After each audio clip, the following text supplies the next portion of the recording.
All over Uganda's capital, Kampala, people came early to vote.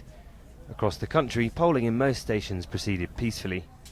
But in Kampala, opposition leader Kizza Besigye and his supporters took journalists to a house that they said was a vote-rigging centre.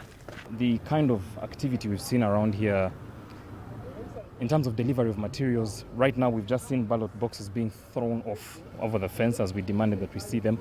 When they knocked on the gate, some people inside jumped over the back fence. Opposition supporters fought them as they ran away and found them armed. Then police arrived and Besigye demanded access inside the house. An officer here told us it was a private home. The police later said his access was barred because it's a crime intelligence facility. Besigye was detained and taken to his home for the third time this week. Arrest me for what? The ruling party says he was trying to provoke police and cause disruptions. Push him inside.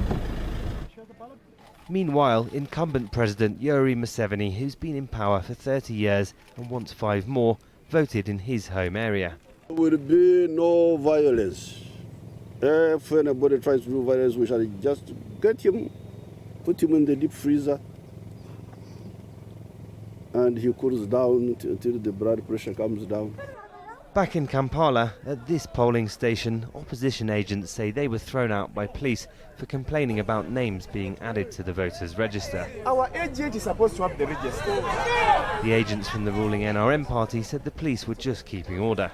It is basically the NRM that is calling the shots. It is NRM agents who are throwing away our agents from the polling stations, not the presiding officers. They are telling the presiding officers what to do with the help of the police. And at many polling stations in and around the city, polling materials arrived 6 or more hours late. At least 3 locations, police fired tear gas at angry crowds. At this polling station, riot police came, tear gas was fired here because the voting materials came about 7 hours late. Nobody voted in the end because when the materials came, apparently they weren't in order.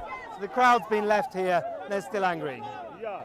In 15 stations, polling will happen Friday instead. But as Ugandans wait for the results, many opposition supporters are sceptical about the polls. Malcolm Webb, Al Jazeera, Kampala, Uganda.